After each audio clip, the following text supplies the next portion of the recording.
दी छोड़ सतगुरु रामपाल जी परमेश्वर जी की जय हो।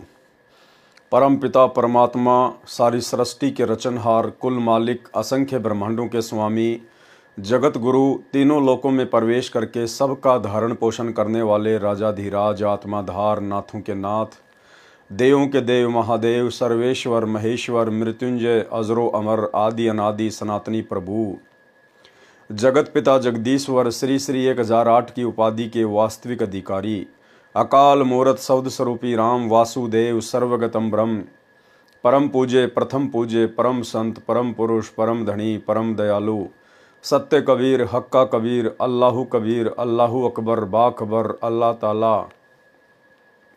जगत के तारणहार जगत के मुक्तिदाता जगत के जगन्नाथ हारे के सहारे हिंदुओं के राम मुसलमानों के अल्लाह सिखों के वाहिगुरु ईसाइयों के मसीह दया के सागर दया निधि करुणा के सागर करुणा निधि स्वयंभू परिभू संकट मोचन कष्ट हरण मंगल करण दुख भंजन अविगत कबीर निर्विकार निर्विषम परमात्मा अलय अलेख सतगुरु आदि अनादि सतगुरु असली मर्यादा पुरुषोत्तम असली राम असली कृष्ण असली घनश्याम असली मुरारी राजाओं के राजा महाराजाओं के महाराजा शहंशाहों के शहंशाह सम्राटों के सम्राट भगवानों के भगवान अल्लाहों के अल्लाह प्रभुओं के प्रभु मसीहाओं के मसीह सच्चे वाहेगुरु बाबाओं के बाबा पीरों के पीर सेठों के सेठ जगत सेठ सावड़ सा सेठ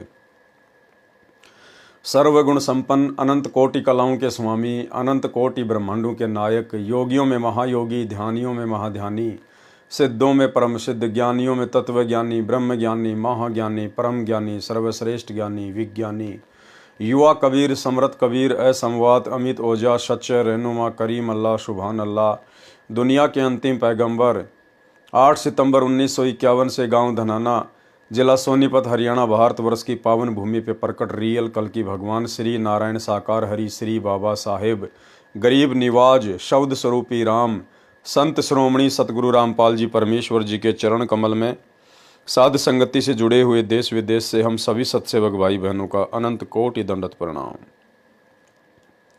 सत्साई भाई और बहनों, दया पूज्य गुरुदेव भगवान की जिनके शुभ आशीर्वाद से विशेष आशीर्वाद से आप और हम सभी सत्सेवक भाई बहन साध संगति से जुड़कर भक्ति मार्ग में निरंतर आगे की ओर बढ़ते जा रहे हैं। कलयुग की बिचली पीढ़ी में साध संगतियाँ बड़े ही सौभाग्य से नसीब होती हैं। परमेश्वर कहते हैं सकल पदार्थ है जग माही भाग बिना नर पावत नाही। सतगुरु के शरण में आने के बाद भी सतलोक आश्रमों से वर्तमान समय 2024 तक जुड़ी हुई उन लाखों करोड़ों आत्माओं का भाग्य इतना प्रबल नहीं है कि वे वर्तमान में साध संगतियों से जुड़ जाएं। आप और हम चंद आत्माओं के ऊपर परमेश्वर ने छप्पर फाड़ मेहर की है, छप्पर फाड़ रजा की है। आज हम निरंतर अध्यात्म की ऊंचाइयों को छू रहे हैं। आज आप और हमारा विश्वास दृढ़ विश्वास पूज्य गुरुदेव भगवान के चरणों में दृढ़ता के साथ में टिका हुआ है। भाई और बहनों, ये रजा इसी प्रकार से गुरुदेव भगवान की आप और हम सभी के ऊपर बनी रहे, एकमात्र ये हमारी कामना पूज्य गुरुदेव जी से है। कबीर सागर के सरलार्थ के ऊपर वीडियो बनाने की श्रृंखला जारी है। इसी श्रृंखला में आज हमारा ये 23वें नंबर का वीडियो है। प्रत्येक वीडियो में परमेश्वर हमें भक्ति मार्ग से जुड़ी हुई नई नई जानकारियां उपलब्ध करवाते हैं। आज भी परमेश्वर हमें कई प्रकार की जानकारियां उपलब्ध करवाएंगे। साथ ही भक्ति मार्ग पे हमने किस प्रकार से सावधानियां बरतनी है, अपने गुरुदेव भगवान को पहचानने में गलती नहीं करनी है, गुरु के अलावा किसी अन्य में परमात्मा के दर्शन नहीं करने हैं, अन्यथा हम काल की सूक्ष्म चाल की भेंट चढ़ जाएंगे। तो आज कबीर सागर के सरलार्थ के पार्ट नंबर 23 में बिजली खां पठान की कथा के माध्यम से परमेश्वर हमें बहुत सारी शिक्षाएं देंगे। तो चलिए भाई और बहनों, शुरू करते हैं। कबीर सागर का सरलार्थ पेज नंबर 201। बिजली खां पठान मगहर रियासत को शरण में लेना, यानी मगहर रियासत के नवाब थे बिजली खां पठान, जो दिल्ली के बादशाह सिकंदर लोदी के अधीन राज्य करते थे। उनको परमेश्वर ने किस प्रकार से अपनी शरण में लिया। एक बिजली खान पठान मगहर रियासत नवाब था। मगहर नगर के साथ से एक आमी नदी बहती थी। एक आमी नाम की नदी थी, वो मगहर रियासत के पास से बहा करती थी। वह भगवान शंकर जी के श्राप से सूख गई थी। भगवान शिव का दूसरा श्राप था कि जो मगहर में प्राण त्यागेगा वह गधे की योनि को प्राप्त करेगा, फिर नरक में जाएगा। जो काशी में मरेगा वह बैकुंठ में जाएगा। एक समय मगहर नगर के आसपास यानी मगहर रियासत में दुर्भिक्ष पड़ा, यानी भयंकर अकाल पड़ा। त्राही त्राही मच गई। सर्व जंतर मंतर पाठ हवन कर करा लिए, परंतु व्यर्थ रहा। मगहर नगर उत्तर प्रदेश में गोरखपुर गीता प्रेस वाला इससे 25 किलोमीटर दूर है। मगहर में हिंदू तथा मुसलमान आधे आधे हैं। किसी ने राजा को बताया कि काशी नगर में एक कबीर नाम के महात्मा बड़े सिद्ध पुरुष हैं, यदि वे आशीर्वाद दे दें तो वर्षा निश्चित रूप से हो जाएगी। बिजली खां पठान को किसी ने बताया कि ऐसे ऐसे काशी में एक कबीर नाम के सिद्ध पुरुष हैं, महापुरुष हैं, अगर वे दया कर दें तो निश्चित तौर पर आपके यहाँ पे बिन बादल बिन मौसम भी बरसात हो जाएगी। ठीक इसी प्रकार भाई और बहनों, जिस प्रकार भयंकर अकाल पड़ने के कारण बिजली खां पठान को, जो कि वहाँ का नवाब था, राजा था, हर प्रकार से अपने राज्य में सुख शांति के लिए प्रयत्न कर रहा था, प्रयास कर रहा था। अंत में किसी ने बताया कि ऐसे ऐसे एक महात्मा है कबीर नाम के, अगर वो दया बख्श दें तो आपके राज्य में पुनः बारिश हो सकती है। ठीक इसी प्रकार 2028 युग परिवर्तन का समय है, और जिस प्रकार बिजली खां पठान अपने राज्य में शांति स्थापना के लिए दर दर भटक रहा था, उसी प्रकार भारत देश के राजा को, जो भी उस समय राजा होगा, वर्तमान में जिसे प्रधानमंत्री कहा जाता है, राष्ट्रपति कहा जाता है, जो पूरे देश का नेतृत्व करते हैं, 2028 युग परिवर्तन का समय है। इस बात से राजा प्रजा सभी लोग अनजान हैं, और युग परिवर्तन परमेश्वर का अटल सिद्धांत है। और युग परिवर्तन कोई सामान्य परिस्थितियों में नहीं होता, भयंकर विकट परिस्थितियां पैदा होती हैं, भयंकर अकाल पड़ते हैं, भूकंप आते हैं, या तो अतिवृष्टि होगी या बिल्कुल ही बरसात नहीं होगी, ओले गिरेंगे, तरह तरह की महामारियां आएंगी, युद्ध होगा, यानी हर प्रकार से परिस्थितियां धरती पर, आम व्यक्ति हो चाहे देश का राजा हो, उन सब से बाहर परिस्थितियां हो जाती हैं, उनके वश की बात नहीं रहती है। उस समय भी देश के राजा को किसी के द्वारा यह जानकारी दी जाएगी कि यदि आप भारत देश में शांति स्थापित करना चाहते हैं, जिस प्रकार आज पूरे विश्व में आग लगी हुई है, और यदि आप भारत देश में शांति स्थापना करना चाहते हैं, अपने देश को बचाना चाहते हैं, आप स्वयं यदि सुरक्षित रहना चाहते हैं, इस तबाही को यदि कम करना चाहते हैं, जन धन की हानि से जो है छुटकारा चाहते हैं, तो आपने ऐसे ऐसे हरियाणा की हिसार जेल में संत रामपाल जी महाराज नाम से एक सिद्ध पुरुष है, एक महापुरुष है, स्वयं परमात्मा ही धरती पर प्रकट हैं, आप उनकी शरण में चले जाइए। वे यदि दया कर दें तो पुनः शांति स्थापना हो सकती है, अन्यथा पृथ्वी पर दूसरा कोई विकल्प नहीं होगा। तो जब अकाल गिरा तब याद आई साधु संत महात्माओं की, राजाओं को। किसी ने राजा को बताया कि काशी नगर में कबीर नाम के महात्मा बड़े सिद्ध पुरुष हैं, यदि वे आशीर्वाद दे दें तो वर्षा निश्चित रूप से हो जाएगी। नवाब बिजली खान पठान ने एक लेटर राजा बीर सिंह के नाम लिखा और अपना सूखा पड़ने का दुख बताया, और लिखा कि सुना है कबीर पीर आपके नगर में रहता है, कृपया उसे भेजें, हम दुखी हो गए हैं। राजा में इतनी अकल नहीं होती है, राजा में इतनी आध्यात्मिक अकल नहीं होती है। बिजली खां पठान ने कहा कि कबीर नाम के कोई महात्मा आपके वहाँ रहते काशी नगर में। काशी नरेश बीर सिंह बघेल को लेटर लिखा, तो बीर सिंह परमात्मा का शिष्य हो चुका था उस समय। बीर सिंह ने कहा कि संत महात्माओं को ऐसे बाई ऑर्डर नहीं बुलाया जाता, अगर वे आप भी गए और अपनी रजा नहीं बख्शेंगे, आशीर्वाद नहीं देंगे, आपके अभिमान और अहंकार को देखकर, फिर क्या फायदा उनका वहां पर आने का। तो बिजली का पठान तुरंत समझ गया, उसकी मजबूरी भी थी, और खुद सैनिकों के साथ में कबीर परमेश्वर जी के पास गया। कृपया उसे भेजें, हम दुखी हो गए हैं। राजा बीर सिंह बघेल परमेश्वर कबीर जी का शिष्य हो चुका था, वह सब मर्यादा जानता था। बीर सिंह ने पत्र पढ़कर बिजली खां पठान को पत्र लिखा कि हे खान जी, साधु संतों को आदेश देकर नहीं बुलाया जाता, यदि आदेश से बुला भी लिया, उन्होंने आशीर्वाद नहीं दिया, फिर उस जाने और बुलाने का क्या औचित्य हुआ। ठीक इसी प्रकार उस समय भारत देश के राजा को, वो चाहे नरेंद्र मोदी हो या चाहे कोई और हो, उस समय भारत देश के उस राजा को भारत देश में शांति स्थापना के लिए हिसार की जेल में जाकर संत रामपाल जी के पैर पकड़कर उनसे मन्नतें करके, नाक रगड़ के, अपनी गलतियों की क्षमा याचना मांग के उनके आशीर्वाद को प्राप्त करना पड़ेगा। दूसरा कोई तरीका पूरे विश्व में नहीं होगा।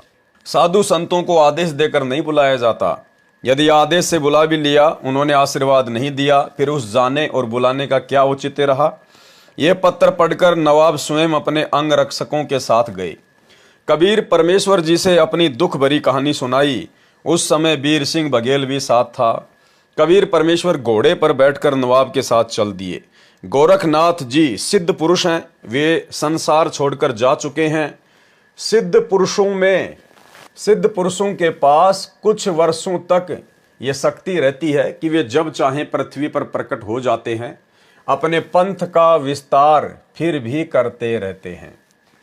जब गोरखनाथ जी को इस बात का पता चला कि तेरी तप स्थली गोरखपुर के पास कोई संत वर्षा कराने के मकसद से आ रहा है, तो मगहर नगर से 1 मील अर्थात लगभग 1.5 किलोमीटर दूर एक सूखी जोड़ी यानी तालाब के पास वृक्ष के नीचे बैठ गया। कौन? गोरखनाथ। परमेश्वर कबीर जी को गोरखनाथ ने पहले देखा था, बचपन में देखा था, जब कबीर परमेश्वर जो है लीला कर रहे थे 10 साल की आयु की, जिस समय गोरखनाथ काशी में और पंडित रामानंद जी के साथ में ज्ञान गोष्ठी करने गया था। उस समय कबीर परमेश्वर की लीला में आयु केवल 10 वर्ष की थी। उस समय गोरखनाथ ने कबीर परमात्मा को देखा था, उनसे दीक्षा ली थी। उसके बाद फिर वो नहीं मिल पाया, अपनी उन्हीं सिद्धियों में, तपस्याओं में वापस लग गया। जब परमेश्वर 10-12 वर्ष की लीला में आयु में थे, स्वामी रामानंद जी की उपस्थिति में कबीर जी तथा गोरखनाथ जी की गोष्ठी हुई थी। गोरखनाथ ने परमेश्वर कबीर जी से हार मानी थी, परंतु अहंकार शेष था। परमेश्वर कबीर जी को गोरखनाथ जी ने पहचाना नहीं। उस दिन परमेश्वर ने गोरखनाथ जी को देखा और जाना कि गोरखनाथ किस मकसद से बैठे हैं। परमात्मा तो अंतर्यामी है, जानी जान है, वो तो तुरंत जान गए कि गोरखनाथ क्यों बैठा हुआ है। वो तो काशी नगर से चलने से पहले भी जानते थे कि गोरखनाथ आएगा वहां पर अपने अहंकार वश। परमेश्वर कबीर जी तो अंतर्यामी हैं, उनको समझते देर नहीं लगी। परमेश्वर घोड़ा रोककर नीचे उतरे और नवाब से कहा कि हे बिजली खान, आप काशी गए, ये देखो महात्मा जी बैठे हैं, ये तो जो चाहे सो कर सकते हैं, इनसे प्रार्थना करो। नवाब बिजली खान ने सिद्ध पुरुष से वर्षा कराने की प्रार्थना की। गोरखनाथ जी उठे और अपने त्रिशूल को उस छोटे जोड़ी के बीच में जमीन में गाड़ा और निकाल लिया। पानी का फवारा निकला, तलैया भरने के पश्चात रुक गया। कबीर जी ने कहा कि हे बिजली खान, बन गया काम, महात्मा का धन्यवाद करो। बिजली खान ने कहा कि हे महात्मा जी, इस जल से तो एक समय हमारे पशु भी तृप्त नहीं हो सकते, वर्षा कराने की कृपा करें। गोरखनाथ जी क्रोध से बोले कि इस क्षेत्र के व्यक्तियों के भाग्य में 2 साल तक बारिश होने का संयोग नहीं है, पाप कर्म बढ़ा है, बारिश कैसे हो सकती है। यदि किसी में शक्ति है तो वर्षा करा के दिखा दे। उस समय गोरखनाथ जी कबीर जी पर व्यंग कर रहे थे। कबीर जी ने नवाब तथा साथ आए सैनिकों तथा गांव से आए व्यक्ति जो नवाब को देखकर उसी तलैया पर चले गए थे, सबको कहा मैं यहां बैठकर परमात्मा में धुन लगाता हूं। लीला की परमात्मा ने, उनको कहां धुन लगानी थी, वे तो स्वयं ही परमेश्वर हैं। मैं यहां बैठकर परमात्मा में धुन लगाता हूं, आप घर को जाओ। यदि परमेश्वर ने सुन ली तो आधे घंटे में बरसात हो जाएगी। यह कहकर परमेश्वर कबीर जी गोरखनाथ की तलैया से 200 फीट की दूरी पर बैठ गए। नवाब तथा प्रजा कैसे गांव जा सकती थी, उनके पैर नहीं चल रहे थे। 10 मिनट के अंदर ही जोर की घटा उठी, मूसलाधार वर्षा हुई, सब सरोवर भर गए, खेतों में पानी पानी हो गया। ये लीला देखकर बिजली खान पठान कबीर जी को प्रार्थना करके गांव ले गए। स्वयं नाम लिया, पूरे नगर के हिंदू तथा मुसलमानों ने दीक्षा ली। उस समय संतान की बहुत कमी होती थी। एक मुसलमान के घर कोई संतान नहीं थी, उम्र लगभग 70 वर्ष थी। पति पत्नी ने कबीर परमात्मा से रो रो कर पुत्र की मांग की। परमेश्वर जी ने आशीर्वाद दिया कि 10वें महीने पुत्र हो जाएगा। ऐसा ही हुआ। वर्तमान में उस व्यक्ति के परिवार का एक पूरा मोहल्ला यानी पूरी कॉलोनी बसी हुई है। उसका नाम मोहल्ला कबीर करम है। कबीर करम का अर्थ है कबीर कृपया ये दास मगर में, यानी गुरुदेव भगवान कह रहे हैं कि ये दास मगर में संगत को वह पवित्र यादगार दिखाने गया था। 3 बार वहां जाने का सौभाग्य प्राप्त हुआ। वहां के नागरिक कहते हैं कि परमेश्वर कबीर जी की कृपा से नगरी सुख से बस रही है। यहाँ हिंदू मुसलमान लगभग आधे आधे हैं। कभी भी धर्म के नाम पर आपस में झगड़ा नहीं हुआ है। देश के अन्य शहरों में कई बार हिंसा होती है, परंतु हमारे गांव में भाईचारा कायम रहा। क्यों? परमेश्वर के आशीर्वाद से। उस समय के लोग डरने वाले थे, साधु संतों की इज्जत करते थे। और वर्तमान में क्या हो रहा है? वर्तमान में क्या हो रहा है? सतगुरु रामपाल जी की संगत में 2 पार्ट हो गए। एक पार्ट जिसे सतलोक आश्रमों के नाम से जाना जाता है, दूसरा पार्ट जो ज्ञान आधार से भक्ति कर रहा है साध संगति के नाम से जाना जाता है। और आज सतलोक आश्रम नाम से वो पार्ट जो अज्ञान आधार से भक्ति कर रहा है, दिखावे की भक्ति कर रहा है, बाकी सारे कुकर्म कर रहा है, कोई मर्यादा नहीं निभा पा रहा है और जबरदस्ती साध संगत वालों के साथ में लड़ाई झगड़ा करते हैं, मुकदमेबाजी करते हैं, मारपीट करते हैं। सोचिए भाई और बहनों, 650 साल पहले परमात्मा ने आशीर्वाद दिया था और आज तक वहां पर हिंदू मुसलमानों का आपस में झगड़ा नहीं है। लेकिन वर्तमान में सतगुरु रामपाल जी के परिवार वाले, सोचिए इनके कितने बिगड़े हुए संस्कार हैं। अपने ही गुरु भाई बहनों के साथ में लड़ाई झगड़ा करते हैं, मारपीट करते हैं, मुकदमेबाजी करते हैं सत्सेवकों के साथ में। ये शर्म की बात है, डूब के मरने की बात है ये। यहाँ हिंदू मुसलमान लगभग आधे आधे हैं। कभी भी धर्म के नाम पर आपस में झगड़ा नहीं हुआ। देश के अन्य शहरों में कई बार हिंसा होती थी, परंतु हमारे गांव में भाईचारा कायम रहा। और सतगुरु रामपाल जी के परिवार वाले, ये कोऑर्डिनेटर, ये क्यों लड़ाई झगड़ा करते हैं हम सत्सेवकों के साथ में? ये भक्ति को लेकर लड़ाई झगड़ा नहीं करते, क्योंकि इन लोगों को भक्ति की टेंशन नहीं है। भक्ति चाहे कोई इनसे अच्छी करे या इनसे नीची करे, इनको भक्ति से कोई लेना देना नहीं है। ये लड़ाई झगड़ा केवल इस डर के कारण करते हैं कि संगत को लूटने का जो कॉन्ट्रैक्ट इस काल से हमने ले रखा है, गुरुदेव के परिवार वालों ने, इन कोऑर्डिनेटरों ने, इनको डर है कि ये कॉन्ट्रैक्ट कहीं ये साथ संगत वाले ना ले लें, कहीं हमारे हाथ से संगत ना निकल जाए, कहीं हमारे हाथ से ये दान धर्म ज्योति पाठ का पैसा ना चला जाए। इनको फिक्र केवल माया की है, पैसे की है। अपने स्वार्थ के कारण ये उलझे हुए हैं। लेकिन इनको इस बात का नहीं पता कि हम सतगुरु रामपाल जी परमेश्वर जी के शिष्य हैं, उनके सत्सेवक बच्चे हैं।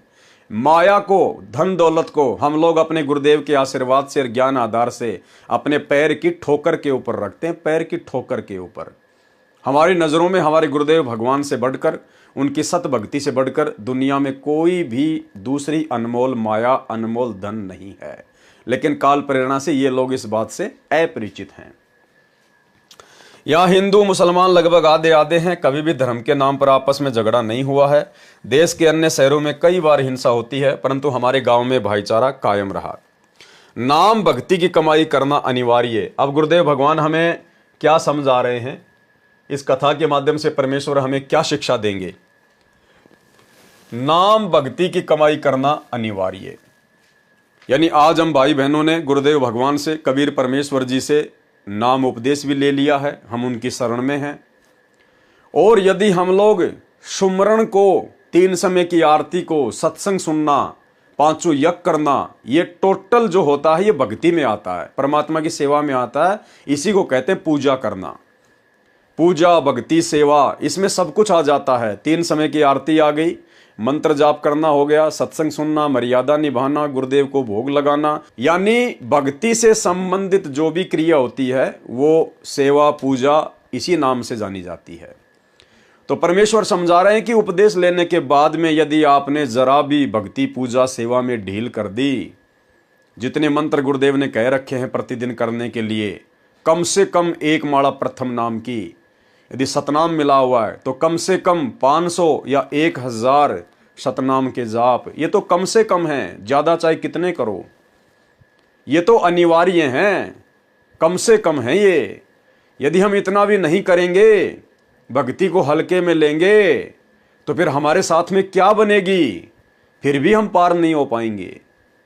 हम मर्यादा में भी पूरे हैं, सच्चा गुरु भी बना रखा है, लेकिन गुरु ने जितनी भक्ति करने का आदेश दिया है, यदि हम उतना भक्ति नहीं कर रहे हैं तो भी हम अंत में यहीं रह जाएंगे। नाम भक्ति की कमाई करना अनिवार्य।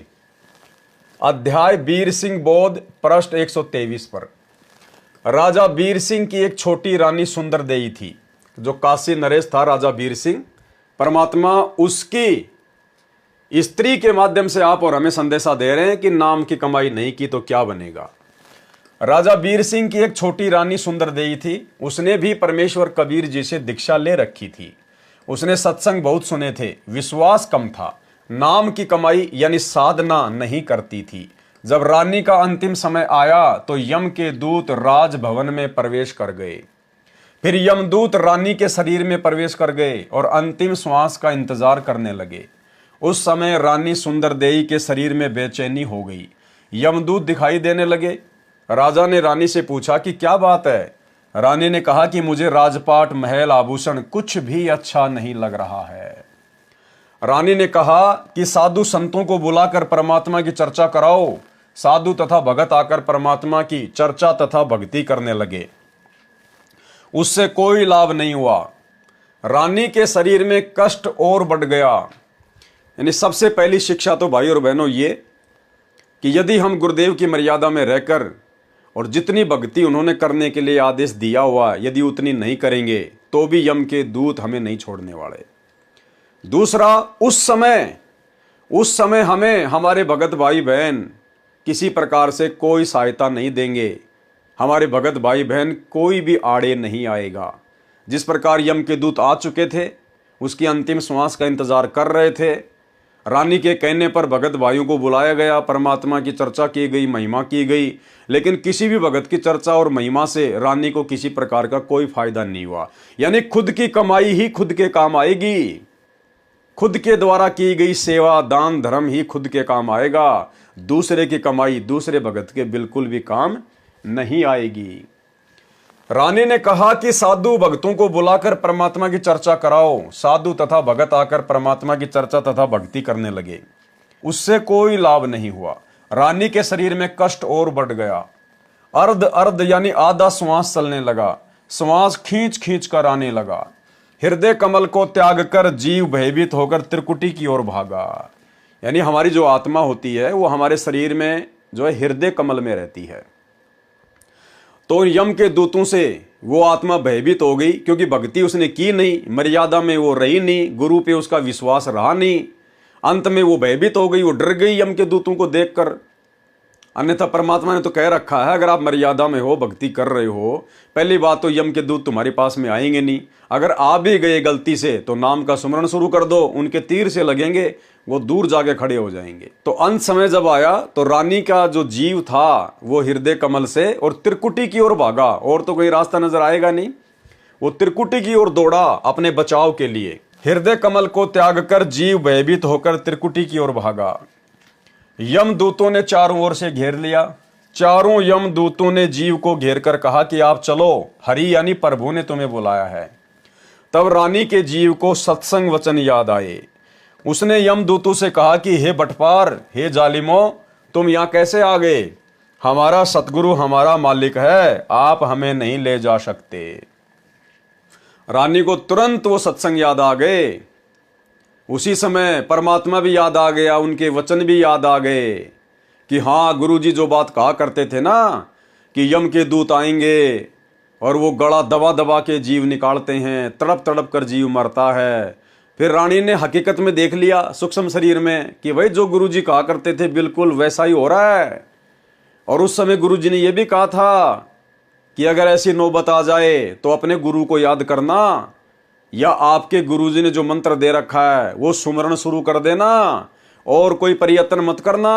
हे माँ, हे पिताजी, अरे बचाओ रे बचाओ रे। अगर ऐसा करना शुरू कर दिया और सुमरण नहीं किया या अपने गुरुदेव को याद नहीं किया, और गुरुदेव को याद करने का तरीका भी यही है, सुमरण, क्योंकि परमात्मा शब्द रूप है। और जब हम शब्द का उच्चारण करेंगे, उस मंत्र का जाप हम करेंगे तो हम सतगुरु को ही याद करते हैं। हम हैं सबद सबद हम माही, हमसे भिन्न और कछु नहीं। तो गुरुदेव ने हमें जो मंत्र दे दिया, जो सुमरण दे दिया, उसका जाप करना, अपने गुरुदेव को ही याद करना है, उन्हीं का चिंतन मनन होता है वो। तो रानी ने अपने गुरुदेव को याद किया, सारी बातें उसको याद आ गई। उसने यमदूतों से कहा कि हे बटपार, हे जालिमो, तुम यहां कैसे आ गए? हमारा सतगुरु हमारा मालिक है, आप हमें नहीं ले जा सकते। मेरे सतगुरु धनी ने मुझे नाम दिया है, मेरे गुरुजी आएंगे तो मैं जाऊंगी। ये बात सुनकर यम के दूत बोले कि यदि आपका कोई धनी है तो उसको बुलाओ, नहीं तो हमारे साथ परमात्मा के दरबार में चलो। जीव ने कहा कि धरनी आकाश से नगर नियारा, तहां निवाजे धनी हमारा। रानी ने क्या कहा कि इस पृथ्वी और आकाश से न्यारा है वो देश सतलोक, जहां पर हमारा खसम रहता है, हमारा धनी रहता है। ये भी कमजोरी है भाई और बहनों, ध्यान रखना। यदि आप और हमारे साथ में ऐसी नौबत आन पड़े, किसी भी कारण से, हो सकता है परमात्मा हमारी परीक्षा भी ले ले, क्योंकि परमेश्वर हर प्रकार से हमें चेक करेगा।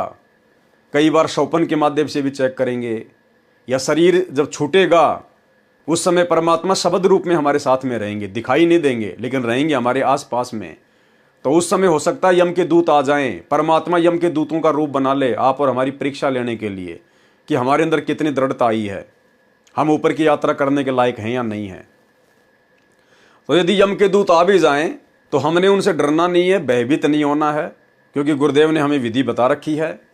हमने उसी समय अपना सुमरण चालू रखना है, सुमरण। इसीलिए तो परमात्मा ने श्वास का सुमरण दिया है। इस श्वास के सुमरण को आप 24 घंटे चालू रख सकते हो, 24 घंटे। यदि हम श्वास का सुमरण करते करते, सतनाम का जाप करते करते सो जाते हैं तो भी सूक्ष्म शरीर में वो सुमरण ऑटोमेटिक चलता रहता है। तो परमेश्वर ने बताया कि आपने उस समय सुमरण करना है, जो भी आपको मंत्र मिला हुआ है। अगर आपका शरीर यदि प्रथम नाम लेने के बाद छूट गया तो उस समय प्रथम नाम का जाप करना है। सतनाम है तो सतनाम का, सार नाम है तो सार नाम का, सार शब्द है फिर तो कहना ही क्या। तो उनके तीर से लगेंगे, भाले से लगेंगे, वो तुम्हारे निकट नहीं आ सकते। और यदि सुमरण भी याद ना हो तो अपने माता पिता को मत पुकारना, किसी रिश्तेदार को मत पुकारना, रोने मत लग जाना, इधर उधर भागने मत लग जाना। हे बंदी छोड़, हे बंदी छोड़, हे गुरुदेव भगवान, हे परमात्मा, हे परमेश्वर, कम से कम यही बोलने लग जाए हम, क्योंकि ये हमारे गुरुदेव भगवान के उपमात्मक नाम हैं। ये उन्हीं को संबोधित करने के नाम हैं। जय बंदी छोड़, हे परमात्मा, हे परमेश्वर, हे गुरुदेव भगवान, हे कबीर परमात्मा, हे मेरे पूज्य गुरुदेव। तो ये उन्हीं को पुकारने के नाम हैं। ये एक ऑप्शन है। सबसे पहले तो मंत्र जाप ही है। अगर वो किसी कारण से याद ना हो, ज़्यादा भयभीत हो जाए, तो फिर ये परमात्मा के उपमात्मक जो नाम है, उनके शक्ति बोधक जो नाम है, फिर हमने इनको पुकारना है। अपने माता पिता या भाई बंधु रिश्तेदारों को पुकारने से अच्छा है परमेश्वर के उपमात्मक नामों को पुकारें। अगम शब्द जब वाखे नाऊं, तब यम जीव के निकट नहीं आऊं। तो हमने ये गलती बिल्कुल नहीं करनी है। उस रानी ने क्या कहा? उस रानी ने कहा कि धरती और आकाश से न्यारा जो देश है, वहां पे हमारे परमात्मा बैठे हैं, हमारा सतगुरु बैठा है। तो ये गलती हमने नहीं करनी। हमने वहां का रेफरेंस नहीं देना। हमने तो सीधा सीधा कहना है कि परम पूज्य सतगुरु रामपाल जी परमेश्वर, सारी सृष्टि के मालिक मेरे पूज्य गुरुदेव हैं, मेरा पिता है। और भाई आपका और हमारा तो कोई अकाउंट ही नहीं है, कोई हिसाब किताब नहीं है। लगता है यमराज ने गलती से भेज दिया, धोखे से आ गए तुम। आपका और हमारा कोई हिसाब किताब नहीं है। अगर वो कहें कि भाई आप अपने धनी को बुलाओ, आप अपने गुरु को बुलाओ, कौन है तुम्हारा गुरु, तो उसी समय अपना सुमरण कर देना है कि हे परमपिता परमेश्वर, हे पूज्य गुरुदेव भगवान, हे परमेश्वर, यदि आपकी मर्जी हो परमात्मा, तो आप जी इन यमदूतों को दर्शन देने की कृपया करें। ये नहीं कहना उनके डराने से, धमकाने से कि गुरुजी आप कहाँ हो, जल्दी आओ, जल्दी आओ, जल्दी आओ, आपको यमदूत बुला रहे हैं। उन यमदूतों की क्या औकात परमात्मा के सामने भाई, जो यमदूतों के कहने से और हम परमात्मा को यमदूतों का आदेश बताएंगे। हमने प्रार्थना करनी है कि परमेश्वर यदि आप जी उचित समझें तो परमेश्वर इन यमदूतों को भी दर्शन देकर इनको कृतार्थ करें। ये आपको याद कर रहे हैं परमेश्वर, हे अंतर्यामी, ये आपको याद कर रहे हैं। इस प्रकार से हमने प्रार्थना करनी है। सतगुरु तो जानी जान है, अंतर्यामी, हमारे पास में ही रहता है। वो तो यमदूतों के भी साथ में रहता है। उस परमेश्वर की शक्ति से ही यमराज अपना सारा ये विधान यहाँ पे सेट किए बैठा है। तो हमने इस प्रकार से प्रार्थना करनी है। बाकी डरना नहीं है, घबराना नहीं है, कोई भी हो चाहे। और ये डर और घबराहट केवल उसी भगत को नहीं होगी उस समय जो भगत अंतिम श्वास तक मर्यादा में रहेगा, दृढ़ विश्वास के साथ भक्ति करता रहेगा और जो साध संगति से जुड़ा हुआ होगा। अन्यथा भाई और बहनों पसीने आ जाएंगे, पसीने।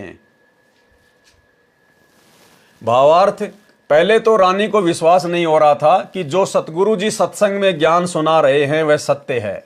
वह सोचती थी कि यह केवल कहानी है, क्योंकि सब नौकर नौकरानी आज्ञा मिलते ही दौड़े दौड़े आते थे, मनमर्जी का खाना खाती थी, सुंदर वस्त्र आभूषण पहनती थी। उसने सोचा था कि ऐसे ही आनंद बना रहेगा। यह तो पूर्व जन्म की बैटरी चार्ज थी, वर्तमान में चार्जर मिला, नाम मिल गया तो चालू नहीं किया, यानी वर्तमान में सुमरण मिल गया तो उसने जाप नहीं किए पूरे, यानी साधना नहीं की। जब बैटरी की चार्जिंग समाप्त हो जाती है, बैटरी डाउन हो जाती है, तो सभी सुविधाएं बंद हो जाती हैं। फिर ना पंखा चलता है, ना बल्ब जगता है, बटन दबाते रहो, कोई क्रिया नहीं होती। इसी प्रकार जीव का पूर्व जन्म की भक्ति का धन यानी चार्जिंग समाप्त हो जाती है तो सर्व सुविधाएं छीन ली जाती हैं। जीव को नरक में डाल दिया जाता है, तब उसको अकल आती है। उस समय वक्त हाथ से निकल चुका होता है। और आप और हमारे विश्वास के लिए वैसे तो गुरुदेव ने बहुत सारे इंटरव्यू के माध्यम से आप और हमें विश्वास दिलाया है कि कई बार ऐसा भी हो जाता है, यम के दूत आ जाते हैं और आप लोगों को डराने लगते हैं। तो ऐसी स्थिति में आपने क्या करना है। तो 2 एग्जाम्पल दिए परमात्मा ने। एग्जाम्पल तो हजारों की संख्या में है, लेकिन गुरुदेव ने जो अपने मुख कमल से बताए वो 2 एग्जाम्पल दास आपको यहाँ पर उन्हीं के मुख कमल से सुनाना चाहेगा। पहला तो गुरुदेव ने बताया कि एक भगत था और ऐसे ऐसे उसको यम के दूत आए और उसको ले गए। रास्ते में उन दोनों की आपस में बातचीत होती है। वो कहता है कि भाई तुम हमें नहीं ले जा सकते, हमने तो नाम ले रखा है कबीर भगवान से, यानी नाम तो लिया था सतगुरु रामपाल जी का, लेकिन गुरुदेव भगवान अपने आप को छुपाते हुए कबीर जी को ही महत्व देते हैं। बाद में वो यमदूत थोड़ा विचार करने लगे, भाई इतने कॉन्फिडेंस से कैसे बोल रहा है ये, हमारे सामने तो लोगों की बोलती बंद हो जाती है। तो उनमें से एक ने कहा कि कहीं हमसे कोई गलती ना हो गई हो, तू जा धर्मराज के पास कि साहब ऐसे ऐसे एक मृतलोक का एक प्राणी है और वो तो इस प्रकार से बोल रहा है। तो वो एक वहाँ गया धर्मराज के दरबार में, और धर्मराज के उन दोनों की आपस में बातचीत हो रही। उस भगत को बिल्कुल स्पष्ट सुनाई दे रही परमात्मा की लीला से, क्योंकि मालिक ने फिर इंटरव्यू उसका दिलवाना था आप और हमारे विश्वास के लिए। तो धर्मराज ने अपना रजिस्टर चेक किया और कहा, अरे किसको उठा लाए तुम, अरे वो नहीं है, वो बीमारी है, उसको नीचे पटको, तुम मेरे को भी मरवाओगे, नीचे छोड़ो उसको जल्दी से। तो गुरुदेव ने कहा कि मेरा बेटा ने उसी समय मेरे को ऊपर से छोड़ दिया, और बाइज्जत तो कहाँ भेजने वाले थे, उसी समय मेरे को ऊपर से छोड़ दिया और मैं तो लोट पलेटा मारता हुआ और उस शरीर में वापस आके घुसा। 10-15 मिनट तक तो मेरे हाथ पैर काम नहीं कर रहे थे, पसीनम पसीना, आँख खुली, उसके बाद में माजरा समझ में आया। तो ये इंटरव्यू स्वयं गुरुदेव ने अपने मुख कमल से बताया है सत्संग में, जो हमारे विश्वास को दृढ़ करेगा। सुनिए। राय दरबार में दी कबीर तलाक, मेरे भूले चूके हंस को तू पकड़िए मत कजाक। जब धर्मराज के न्यायाधीश के ऑफिस में गरीबदास जी ने आके बताया अपनी वाणी में कि गोपाल दास, जब परमात्मा मुझे वहां धर्मराज के दरबार में लेकर गए और धर्मराज हाथ जोड़कर खड़ा हो गया करबद्ध, और परमात्मा जैसे बड़ा अधिकारी छोटे अधिकारी पर डांट मारा करे, एसपी जैसे ऐसे चोन धमकाया करे, ऐसे जाकर डांट लगा रहा है और वो जी सर कर रहा है। तो गरीबदास जी बता रहे, आंखों देखा धर्मराय दरबार में देई कबीर तलाक, मेरे भूले चुके हंस ने तू पकड़िए मत कजाक। बोला पुरुष कबीर से धर्मराय कर जोड़, और तेरे हंस न पकड़ो नहीं मन 2 लाख करोड़। हे परमात्मा, आपके हंस को मैं नहीं पकड़ूंगा। परमात्मा ने कहा कि मेरे भगत का तू लेखा जोखा भी मत करना, और गलती से आ जा तो मेरे पास भेज देना।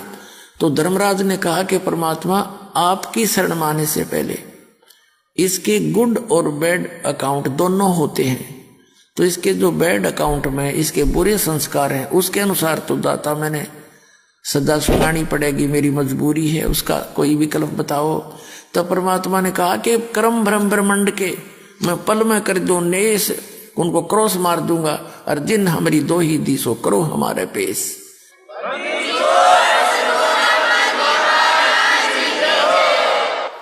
कि जिसने मेरा नाम ले रखा है और मेरा जिक्र कर दिया, मैं तो कबीर साहब का भगत हूं, परमात्मा का शिष्य हूं, उनका भगत हूं, तो खबरदार उसका अकाउंट नहीं लेना, हमारे पेश कर देना। तो पुण्यात्मा एक भगत बता रहा था, रात्रि के समय मैंने सपना आया और दो आए इसी बूढ़ी बूढ़ी शक्ल के और पकड़ कर मेरी बाँख, चल तेरा टाइम हो लिया, पूरा टाइम हो गया तेरा समय, मुझे ले गए ऊपर। मैंने उनसे रास्ते में पूछा, जब थोड़ी सी दूर रह लिया वो जहाँ वो मुझे ले जाना चाह रहे थे, मैंने पूछा भाई कौन हो तुम, कहाँ ले जा रहे हो मुझे? कि हम हैं यम के दूत और पहले ले जाओगे तेरे धर्मराज के दरबार में, और फिर जैसा आदेश होगा फिर हम तेरे को वहाँ छोड़ देंगे। ने बोला यम के दूत और महाराज थारा के मेड़ भाई, तुम तो मुझे ले जा नहीं सकते, तो तुम्हें पता है मैं कबीर साहब का भगत हूँ, ऐसे नाम ले रखा है मैंने, मैं कबीर परमात्मा का बच्चा हूँ, तुम नहीं ले जा सकते मुझे। वो बोला चल चल सीधा था ना, तो न गट देंगे बात। ने बोला मैं गुट्टम गुट्टान के साथ छुटान लग गया, वो छोड़ने क्यों करे, दोनों खूब खुचम खुचा हो गया हम तीनों जने। तो वो तगड़े थे, मेरा भी कई मार गए, मुझे खड़ा कर लिया। तो वो फिर डर गई इस बात, तब इतना कॉन्फिडेंस से जब कह रहा है कि गड़बड़ हो जा, थारे दूध चूक लागी हो। एक ने कहने लगा तू इसके पास खड़ा रहा, मैं पहले अंदर जाके वेरीफाई कराया हूँ। तो उसने जाके कहता मैंने न सोने दूर थे, वो तो मालिक की लीला थी, अंदर बतलाते। उसने कहा जी ऐसे ऐसे एक व्यक्ति लाए हैं जो आपका आदेश था। वो तो यूं कहे मैं कबीर साहब का भगत हूं, तो मुझे ले जा नहीं सकते। ये बात कर दे, उसने फट दे वो फाइल खोली उसकी, ने बोला नकम्मे यू नहीं है, वो दूसरा है इससे नाम का, और पटको इसे मरवाओगे मुन्ने भी।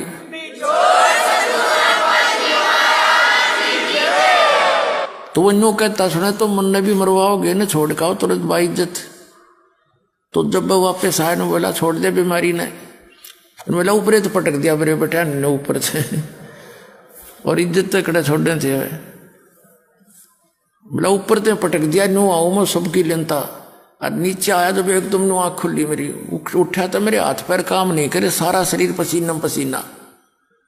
जब मैं ठीक ठाक जाग जाता तो मेरे नो सोचूं सपना है यो, मेरा 15-10 मिनट के बाद तो मेरे शरीर हरकत में आया था, ऐसी स्थिति थी। तो पुण्यात्माओं आपका ऐसे समर्थ से मेल हो गया है, अब सच्चे दिल से भक्ति करना, पूरे परिवार की रक्षा करेगा, और सतलोक जाओगे, शरीर जाओगे, वहां जाकर सुंदर शरीर पाओगे। बोलो सतगुरुदेव की जय हो।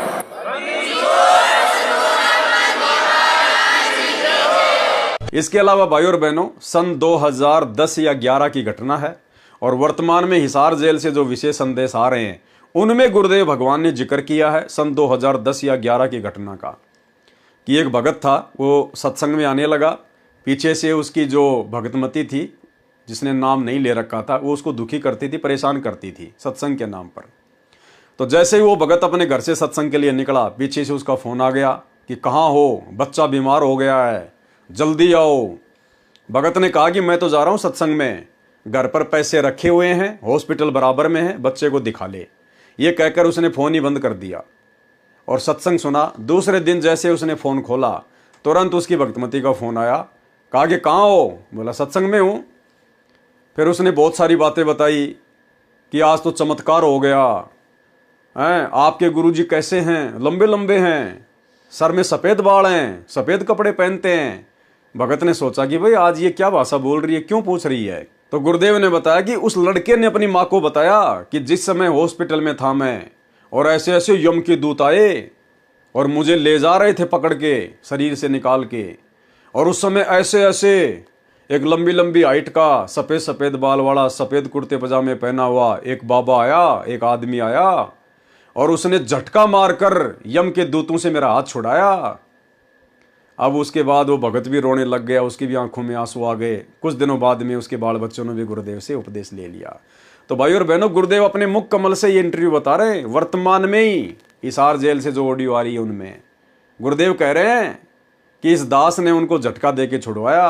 वो बच्चा बता रहा अपनी माँ को, आप और हमारे विश्वास के लिए कि कबीर परमात्मा स्वयं सतगुरु रामपाल जी ही हैं, कोई और नहीं है। सुनिए। नुक्ता ये भी होता है, जैसे एक भक्त ने बताया था कि मैंने नाम लिए 2-4 महीने हुए थे, घरवाली को पता लग चुका था, रोज थोड़ी बहुत खवा सुनी हो ही जाती थी।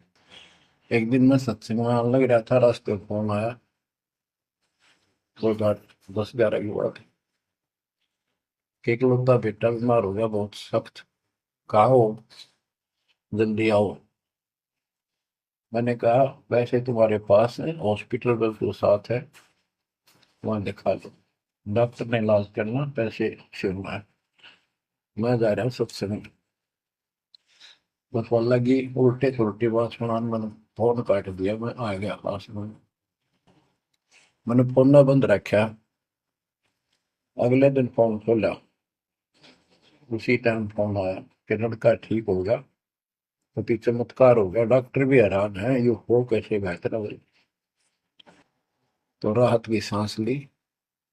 फिर मैं जब वहां गया तो फिर मैं पूछा कि तुम्हारे गुरु जी कैसे हैं, क्या सफेद कपड़े पहनते हैं, लंबे से हैं, सिर पे सफेद बाल हैं। मैं उनके मुंह की तरफ देखूं, ये उस लड़के ने बताया अपनी माँ को, एक ऐसा आदमी आया था और मेरे को काल के दूतों से नुक खींच के झटका देकर सुटा के लाया, वापस मेरे को छोड़ दिया इसमें शरीर में। तो मेरी आंखों से पानी पड़ा, और वो भी नहीं बोली हम भी चल रहे, राम सारे परिवार ने दीक्षा बोल। उसके बाद उस लड़के का 4 साल हो गए, बुखार नहीं चढ़ा। बच्चों, इसको कहते हैं नुकते ऊपर ही जगह रे कोटी करो, जब जा तुम्हारे। तो भाई और बहनों, इसी प्रकार यदि आप और हमारे साथ भी ये शरीर छोड़ने के बाद में बन जाए किसी भी कारण से, चाहे हमारी भक्ति कम हो या चाहे परमात्मा हमारी परीक्षा लेते हों, हर स्थिति में हमने निडरता के साथ में, क्योंकि निडरता आएगी भक्ति की शक्ति से, मर्यादाओं में रहने से, और एक दिन ये सब में आ जाएगी जो अंत तक इस परमात्मा के दरबार में पड़े रहेंगे।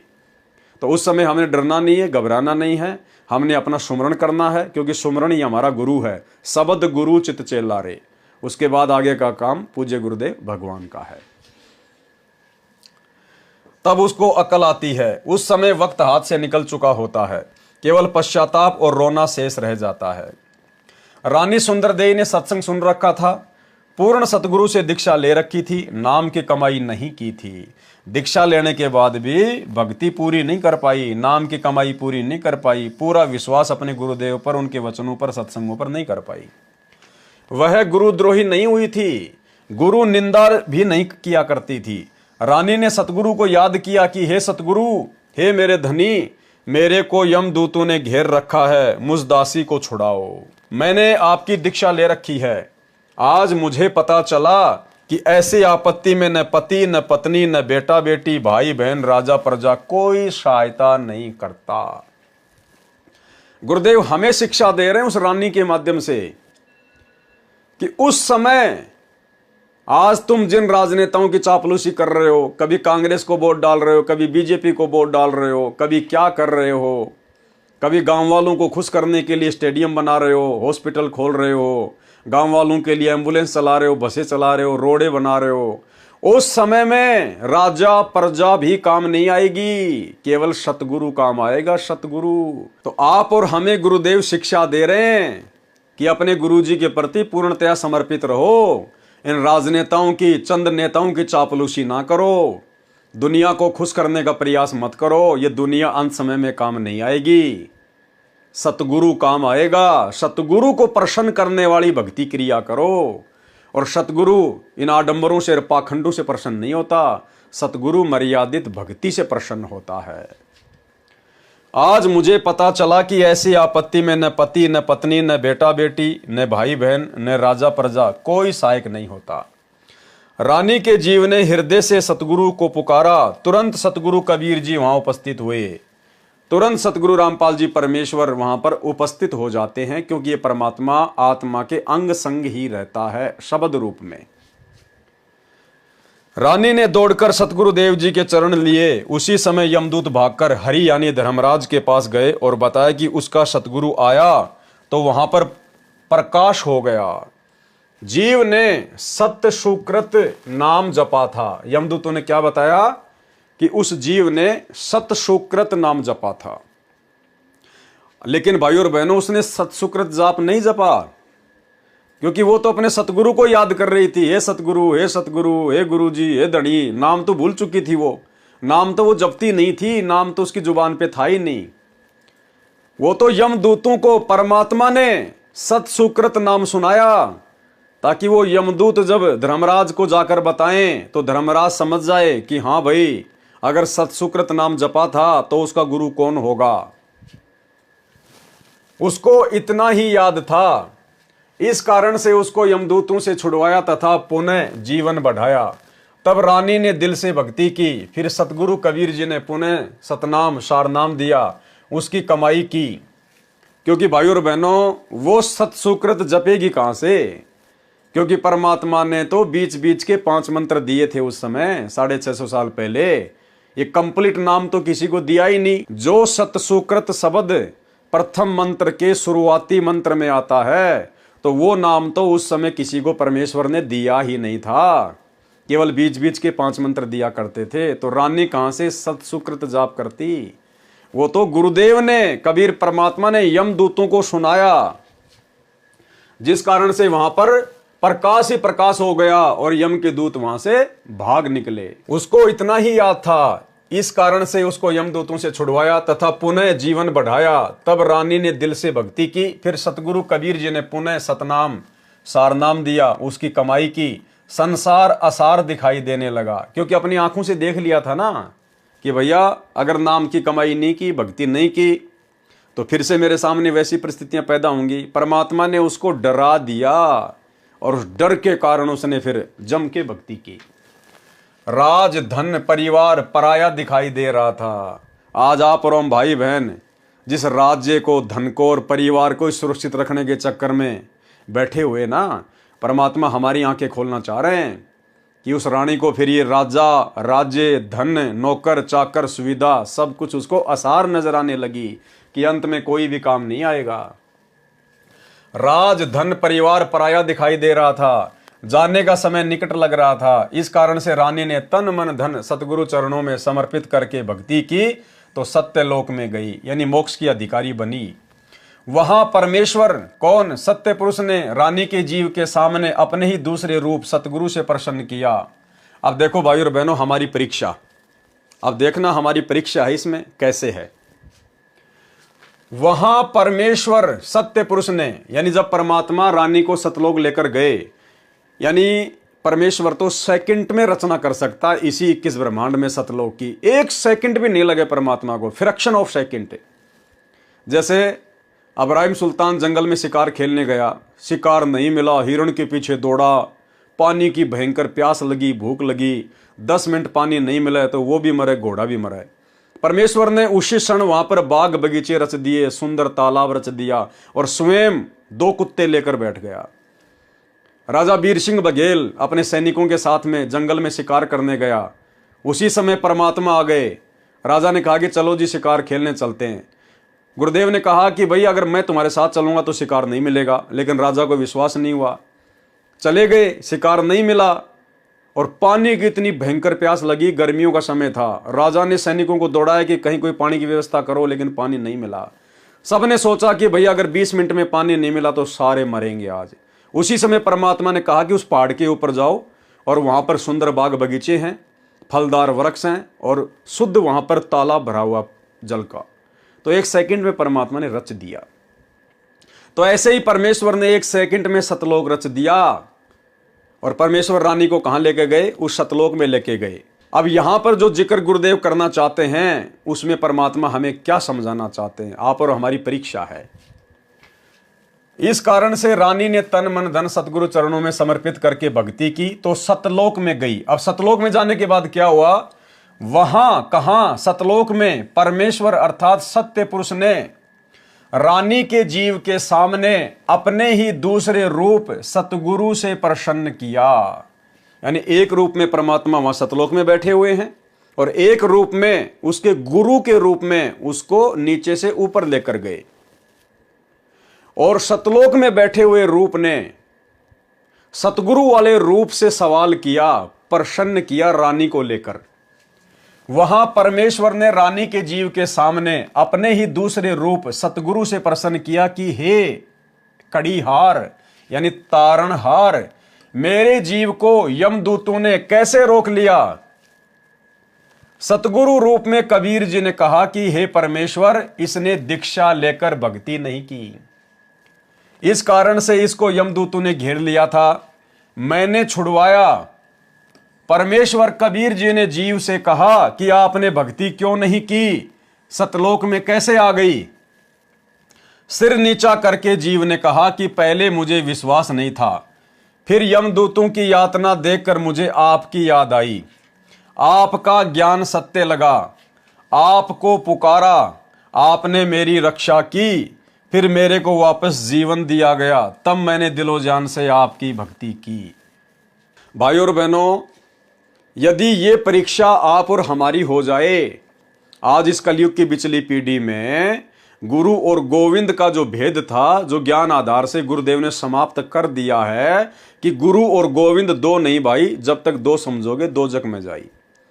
अगर इस प्रकार की परीक्षा गुरुदेव आप और हमारी ले लें, हमें सतलोक लेकर जाएं या यहीं पर सतलोक की रचना कर दें और हमें लेकर जाएं नीचे से सतगुरु रामपाल जी अपने रूप में, और वहां हमने देखा कि सिंहासन लगा हुआ है, कोई और कबीर परमात्मा बैठा हुआ है, तो हमने उस परमेश्वर को महत्व नहीं देना है। धोखा खा जाएंगे उसी समय, फैल हो जाएंगे उसी समय। हमारा गुरु ही परमेश्वर है, गुरु ही सत्य पुरुष है। हमने उस सिंहासन वाले के किसी भी सवाल का कोई जवाब नहीं देना, केवल अपने गुरुदेव भगवान के आगे हाथ जोड़ने, उन्हीं से अर्ज करनी है, उन्हीं से प्रार्थना करनी है। ये हमारी परीक्षा होगी और त्रिकुटी पर भी परमात्मा हमारी इस प्रकार से परीक्षा लेंगे। एक सत्संग में गुरुदेव ने हमें क्या समझाया कि गुरु गोविंद दोनों खड़े काके लागू पाए, बलिहारी गुरु अपना जिन गोविंद दियो बताए।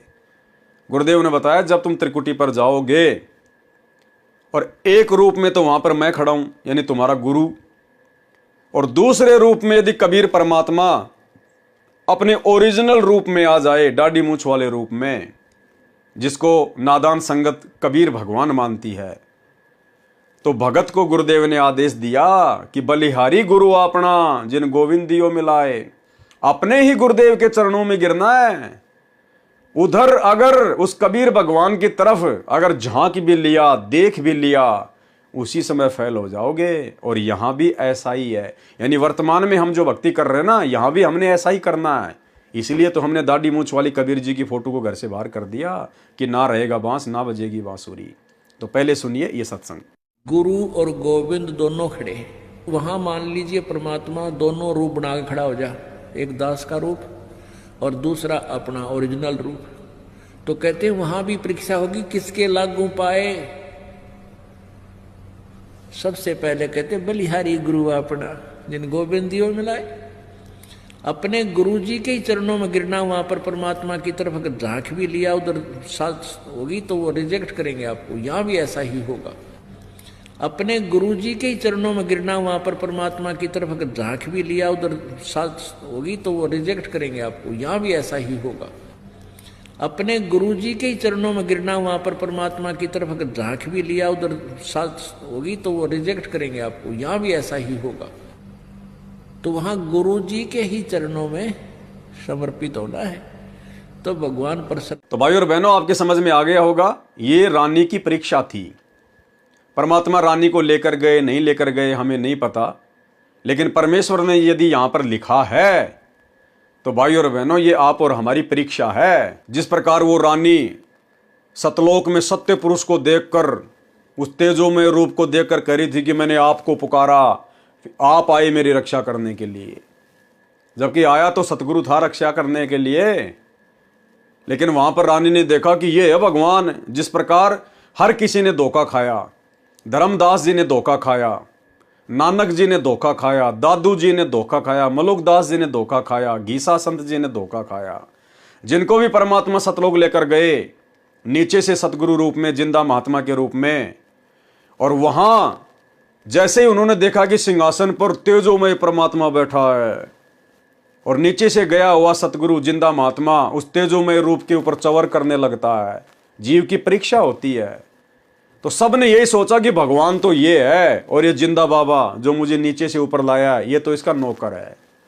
लेकिन कुछ ही समय बाद में वो सत्य पुरुष वहां से खड़ा होता है और सतगुरु रामपाल जी सिंहासन पर बैठ जाते हैं और कुछ ही देर में फिर वो दाढ़ी मूंछ वाला तेजोमय शरीर संत रामपाल जी के शरीर में समा जाता है। अकेले सतगुरु रामपाल जी सिंहासन पर रह जाते हैं। फिर उनकी आंखें खुलती हैं कि भाई ये नौकर नाकर नहीं है, ये तो खुद ही सत्य पुरुष है, तो लीला कर रहे हैं नीचे। तो आप और हम भगत भाई बहनों ने, भाई और बहनों, भले हम सतलोक में क्यों ना पहुंच जाएं, भले हम ओरिजिनल सतलोक में ही क्यों ना चले जाएं, यदि वहां पर सिंहासन पर हमें हमारे पूज्य गुरुदेव भगवान दिखाई ना दें, हमने जाते दंडवत नहीं मार देनी है। कहीं को दाढ़ी मूंछ वाला बैठा और हमने मार दी वहां पे जाके दंडवते। हाँ, यदि हमें यह आभास हो गया वहां पर कि मेरे ही गुरु का रूप सामने है, मेरे ही गुरुदेव भगवान अपने दूसरे रूप में तेजोमय रूप में यहां पर बैठे हुए हैं, और जब तक हमारे गुरुदेव भगवान या तो उस तेजोमय रूप में ना समा जाएं या वो तेजोमय रूप हमारे गुरुदेव में ना समा जाए, तब तक हमने दंडवत नहीं करना है। जब तक एक रूप ना रह जाए, एक रूप, तब तक हमने दंडवत नहीं करना। चाहे वो कितना तेजोमय रूप है और गुरुजी हमारे पास में खड़े, हमने सामने जाके दंडवत नहीं मारनी, उसके फेल हो जाएंगे। हमें क्या पता वो सतलोक है क्या है, क्या पता परमात्मा यहीं पर हमारी परीक्षा ले रहे हैं। तो हमने केवल अपने गुरुजी के प्रति समर्पित रहना है हर हाल में, चाहे परिस्थितियां कैसी भी क्यों ना हो। आपको पुकारा, आपने मेरी रक्षा की, फिर मेरे को वापस जीवन दिया, तब मैंने दिलो जान से आपकी भक्ति की। पूर्ण दीक्षा प्राप्त करके आपकी ही कृपा से और गुरुजी के सहयोग से, देखो क्या कह रही है रानी, कि मैंने पूर्ण भक्ति करके आपकी कृपा से और गुरुजी के सहयोग से, आपकी कृपा और गुरुजी का सहयोग, यानी भगवान तो मान रही है सामने वाले को और सतगुरु को केवल अपना गुरु मान रही है, कि आपकी कृपा से और गुरुजी के सहयोग से। तो उसने तो दो मान लिए ना। और मालिक कहते हैं गुरु और गोविंद दो नहीं भाई, जब तक दो समझोगे दोजक में जाई। और वो रानी फिर कई बार दोजक में गई, क्योंकि उस समय तो मोक्ष होना नहीं था। 650 साल पहले तो वर्तमान की पिछली पीढ़ी में मोक्ष होना था। तो मनुष्य जन्म तो प्राप्त किए होंगे 2, 4, 5, 10, हर बार माँ के पेट में आई, नरक तो भोगना पड़ा ना। तो मालिक का वचन मिथ्या नहीं है। तो जो गलती उस रानी ने की, आप और हमने सतगुरु को लेकर वो गलती नहीं करनी है। क्या कहा रानी ने, कि पूर्ण दीक्षा प्राप्त करके आपकी कृपा से, वो सतलोक में बैठे हुए तेजोमय रूप वाले को कह रही है कि आपकी तो कृपा से और गुरु जी के सहयोग से, यानी उसने दो मान रखे थे, गुरु अलग और परमात्मा अलग, मैं यहां आपके चरणों में पहुंच पाई हूं। सत्यलोक में जाकर भगत अन्य भक्तों के पास भेज दिया जाता है। सुंदर अमर शरीर मिलता है, बहुत बड़ा आवास यानी महल मिलता है, विमान आंगन में खड़ा है, सिद्धियां आदेश का इंतजार करती हैं, तुरंत विद्युत की तरह सक्रिय हो जाती है, बिजली की तरह। जैसे बिजली का बटन स्विच दबाते ही बिजली से चलने वाला यंत्र तुरंत कार्य करने लगता है, ऐसे वहां पर वचन का बटन स्विच है। जो वस्तु चाहिए बोलिए, वस्तु पदार्थ आपके पास उपस्थित होगा। जैसे भोजन खाने की इच्छा होते ही आपके भोजन स्थल पर गतिविधि प्रारंभ हो जाएगी, थाली गिलास रखे जाएंगे, कुछ देर में खाने की इच्छा बनी तो सिद्धि से उठकर रसोई में रखे जाएंगे, मिनट पश्चात इच्छा हुई तो भी उसी समय व्यवस्था हो जाएगी। घूमने की इच्छा हुई तो विमान में गतिविधि महसूस होगी, विमान के निकट जाते ही द्वार खुल जाएगा, विमान स्टार्ट हो जाएगा। यानी भाई और बहनों, इस आत्मा को चाहत है उन सुखों की, भले ही किसी को ज्ञान है या नहीं है, भले कोई वर्तमान में सच्चे गुरु की शरण में है या नहीं है, लेकिन आत्मा को रह रहकर उन सुखों की याद आती है। और यहाँ के इंसान जो बड़े बड़े वैज्ञानिक हैं, ये लोग यही प्रयास करते हैं कि कुछ ना करें और सब कुछ ऑटोमेटिक हो जाए। जैसे आजकल हम लोग बड़े बड़े मॉल में जाते हैं और जैसे हम लोग उसके मेन गेट पर जाएंगे तो बड़ा सा शीशे का गेट लगा होता है, और जैसे ही हम उसकी 1 या 2 फुट की दूरी पर होंगे ऑटोमेटिक वो शीशे के गेट खुल जाएंगे, हम अंदर चले जाएंगे, ऑटोमेटिक वो बंद हो जाएंगे। तो ये आत्मा को याद है आज भी कि सतलोक में ऐसा ही होता था।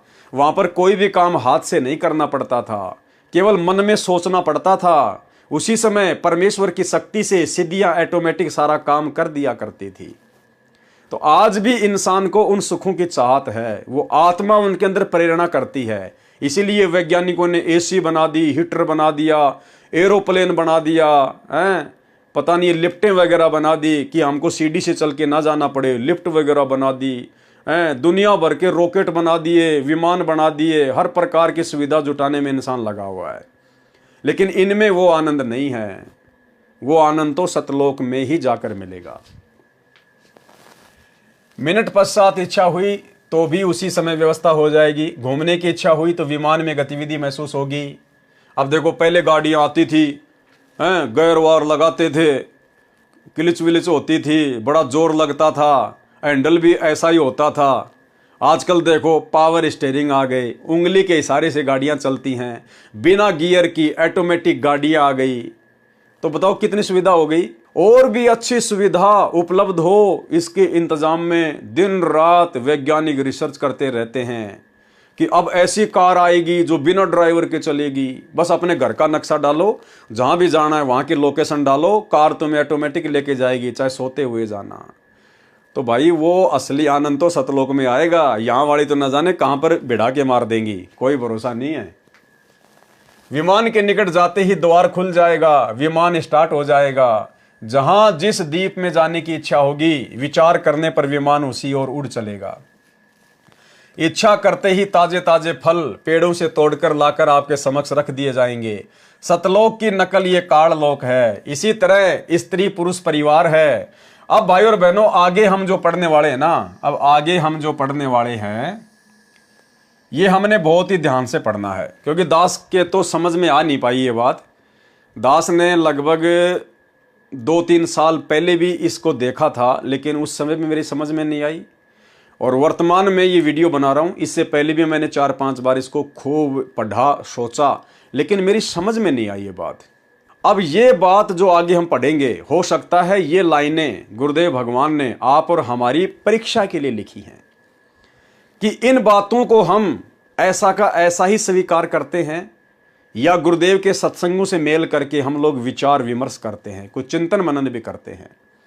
तो हो सकता है गुरुदेव ने आप और हमारी परीक्षा के लिए ये कुछ लाइनें कबीर सागर के सरलार्थ में लिखी हैं, क्योंकि इन लाइनों में लिखा है कि सतलोक में 90% संतान उत्पत्ति मैथुन क्रिया से होती है, और 10% बच्चे केवल शब्द से पैदा किए जाते हैं, और 90% मैथुन क्रिया से, जैसे हम यहां पर शारीरिक भोग विलास करके बच्चे पैदा करते हैं। तो ये बात आप और हमारे तो गले बिल्कुल भी नहीं उतर सकती, क्योंकि सतलोक में तो भोग विलास है ही नहीं, वहां तो मैथुन क्रिया का कोई लेना देना ही नहीं है। और गुरुदेव ने कहा कि वहां तो 90% संतान उत्पत्ति मैथुन क्रिया से होती है, और 10% केवल शब्द से संतान उत्पत्ति होती है। तो यहां पर हो सकता है गुरुदेव हमारी परीक्षा ले रहे हैं। इसी तरह स्त्री पुरुष परिवार हैं। सत्यलोक में 2 तरह से संतानों की उत्पत्ति होती है। कहां की बात कर रहे हैं गुरुदेव? सतलोक की बात कर रहे हैं। सतलोक में 2 तरह से संतानों की उत्पत्ति होती है, शब्द से तथा मैथुन से। यह हमारी परीक्षा है भाई और बहनों, कि हम इन बातों को ज्यों का त्यों स्वीकार कर लेते हैं, या इस प्रकार के शब्द आते ही गुरुदेव के ज्ञान आधार से हमारी खोपड़ी में कोई हलचल पैदा होती है। अब सतलोक में और मैथुन का क्या काम? अगर सतलोक में 2 प्रकार से संतान उत्पत्ति होती है, शब्द से भी और भोग विलास करके मैथुन क्रिया से भी, तो फिर भाई परमात्मा ने दुर्गा और काल को 21 ब्रह्मांडों के साथ में 16 संकोश की दूरी पर भेजने की जरूरत क्या थी? सतलोक के जिस हिस्से में मैथुन से बच्चे उत्पन्न होते थे, वो कुक्रम यदि सतलोक में पहले से ही हो रहा था, तो काल और दुर्गा को परमात्मा वहीं पर सेट कर देते, यहां भेजने की जरूरत ही नहीं थी। परमेश्वर को फिर यह कहने की जरूरत ही नहीं पड़ती कि भाई इस सतलोक में ऐसा कुक्रम करने की यदि कोई सोचता भी है, मैथुन क्रिया करने की, वो यहां पर रह नहीं पाता। अगर मैथुन क्रिया सतलोक में थी या है, तो भाई फिर काल को वहीं पे परमात्मा भेज देते, क्योंकि और भी तो बहुत सारे लोग वहां पर मैथुन क्रिया से बच्चे पैदा जो है वो कर ही रहे थे। तो ये आप और हमारी सीधी सीधी परीक्षा है कि इस पॉइंट को पढ़कर हम क्या रिएक्शन देते हैं। सत्यलोक में दो तरह से संतान की उत्पत्ति होती है, शब्द से तथा मैथुन से। वह हंस पर निर्भर करता है, यानी भगत के ऊपर निर्भर करता है कि वो भोग विलास करके बच्चे पैदा करना चाहता है या शब्द से बच्चे पैदा करना चाहता है। अब भाई और बहनों, सतलोक में परमेश्वर ने बताया कि सतलोक में तो नूरी शरीर है, वहां तो हार्ड मास का शरीर है ही नहीं, ये 5 तत्व का शरीर है ही नहीं। आप चाहे कितना ही वहां पर अमृत भोजन करो, वहां पर लैट्रिन नहीं आती। कितना ही आप जी वहां पे दूध दही पियो, पानी पियो, आपको पेशाब नहीं आती, क्योंकि हमारे शरीर में 5 तत्व से बना हार्ड मास लार ये नहीं है। तो भला फिर जब मैथुन से बच्चे उत्पन्न किए जाते हैं सतलोक में, तो मैथुन क्रिया से तो फिर वीर्यपात भी होगा, शुक्राणु से बच्चे पैदा होंगे। तो जब शरीर के अंदर पेशाब ही बाहर नहीं आता है, तो भला फिर भाई वीर्य कहां से बाहर आएगा, फिर वो पदार्थ कहां से शरीर के बाहर निकलेगा, जब शरीर वैसा है ही नहीं वहां पर। तो यह आप और हमारी परीक्षा है भाई और बहनों। सतलोक में 2 तरह से संतान की उत्पत्ति होती है, शब्द से तथा मैथुन से। वह हंस पर निर्भर करता है। वचन से संतान उत्पत्ति वाला क्षेत्र सतगुरु के सिंहासन के चारों ओर है। नर नारी से परिवार वाला क्षेत्र उसके बाद में है। वचन से संतान उत्पन्न करने वाले केवल नर ही उत्पन्न करते हैं। सत्यलोक में वृद्ध अवस्था नहीं है। नर नारी वाले क्षेत्र में लड़के तथा लड़कियां दोनों उत्पन्न करते हैं, विवाह करते हैं केवल वचन से। जो बच्चे उत्पन्न होते हैं वे काल लोक से मुक्त होकर गए जीव जन्म लेते हैं, फिर कभी नहीं मरते, न बूढ़े होते हैं। जो सतलोक में मुक्त होकर जाते हैं उनको सर्वप्रथम सत्य पुरुष जी के दर्शन कराए जाते हैं। यानी जो आत्मा इस पृथ्वी लोक से मुक्त होकर जाती है, सबसे पहले उनको परमेश्वर के दर्शन करवाए जाते हैं। ठीक है जी। उस समय उसका वही स्वरूप रहता है जैसा पृथ्वी से आता है। यानी पृथ्वी से यदि कोई बूढ़ा गया तो उसका वही वहां पर स्वरूप रहेगा। यदि कोई जवान गया है तो जवान जैसा ही उसका रूप रहेगा। अब आगे एक बात और है, वो मेरे बिल्कुल समझ में नहीं आ रही। चलो, ऊपर वाली तो गुरुदेव के ज्ञान आधार से हम लोगों ने निष्कर्ष निकाल लिया कि भाई सतलोक में मैथुन क्रिया नहीं है। हो सकता है परमात्मा ने हमारी जो है वो परीक्षा के लिए यहां पर ऐसा लिखा है।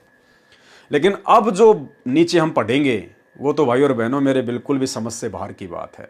आप में से अगर किसी के समझ में आ जाए तो भाई और बहनों आप जी बता देना। अन्यथा अगर गुरुदेव की परीक्षा होती, अगर ये शब्द यहां पर गुरुदेव की अगर परीक्षा होती तो जरूर परमात्मा हमें इतनी बुद्धि देते कि हम उसको समझ पाते। लेकिन यहां पर भाई और बहनों मुझे या तो ये मिलावट लगती है या फिर इस कबीर सागर को प्रिंट करवाते समय ये गड़बड़ हुई है। नहीं, गुरुदेव ने अगर कोई बात लिखी है तो हमारे समझ में जरूर आनी चाहिए। परंतु वरद नीचे से गया, परंतु यदि कोई बूढ़ा व्यक्ति नीचे से गया कहां, सतलोक, तो वहां सत्य पुरुष के सामने उसी अवस्था व स्वरूप में जाता है। क्या कहा जा रहा है? यदि नीचे से कोई बूढ़ा आदमी मोक्ष प्राप्त करके गया सतलोक में तो सत्य पुरुष के सामने उसी अवस्था व स्वरूप में जाता है। यानी बूढ़ा आदमी बूढ़े आदमी वाली ही रूप में स्वरूप में वहां पर जाएगा सत्य पुरुष के सामने। क्लियर हो गया? उसका प्रकाश 16 सूर्यों के प्रकाश जितना हो जाता है। ठीक है। उसके पश्चात उसको उस स्थान पर भेजा जाता है जो सबसे भिन्न है। वहां जाते ही उसका स्वरूप तो वैसा ही रहता है, लेकिन उसके शरीर का प्रकाश 16 सूर्यों जैसा हो जाता है। तो वो तो पहले भी हो ही गया था। अब यहां आगे क्या कहा जा रहा है? परंतु यदि वरद नीचे से गया है तो युवा अवस्था हो जाती है।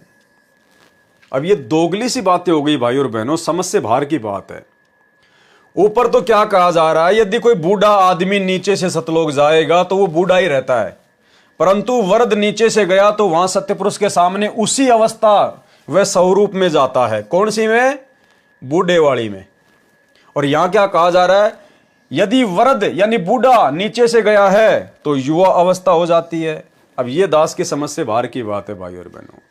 एक लाइन ऊपर तो कहा जा रहा है कि सतलोक में नीचे से यदि कोई बूढ़ा आदमी जाएगा तो वो बूढ़े जैसा रहेगा, और दूसरी लाइन में कहा जा रहा है कि नीचे से यदि कोई बूढ़ा गया तो वो युवा हो जाता है। अब ये मिलावट है या क्या चक्कर है, दास की तो बुद्धि से बाहर की बात है। अब इसके ऊपर भला हम क्या विश्लेषण करें? जब समझ से बाहर की बात है तो भला क्या विश्लेषण करें? कुछ एक बातें परमेश्वर ने सत्संगों में ये भी कह रखी है कि यदि आपको कोई बात समझ में नहीं आती है तो उसको छोड़ देना, फिर कभी न कभी किसी न किसी सत्संग के माध्यम से कैसे न कैसे वो बात परमात्मा समझा देगा। तो या तो ये बहुत ही गहरी और गूढ़ ज्ञान वाली कोई बात है जो आप और हमारी बुद्धि से बाहर की बात है, और यदि हमसे कोई गलती हुई हो तो परमेश्वर हमें क्षमा करें, हम क्षमा प्रार्थी हैं। और बाकी आप और हमारे समझ से बाहर की बात है, ये मिलावट है या परमात्मा के कोई गूढ़ ज्ञान की बात है, ये हम परमेश्वर के ऊपर ही छोड़ देते हैं। हम ज़्यादा दिमाग इसमें नहीं लगाएंगे और हमारे कोई मतलब की भी नहीं है। अब वहाँ जाने के बाद हम बूढ़े रहेंगे, बच्चे रहेंगे, जवान रहेंगे, हमारी तो चलेगी नहीं। जैसे यहाँ हमारी नहीं चल रही तो सतलोक में हमारी कहाँ चलेगी? वहाँ पर तो सत्य पुरुष की चलेगी। यहाँ पर जैसे काल की चलती है वहाँ पर परमात्मा की चलेगी।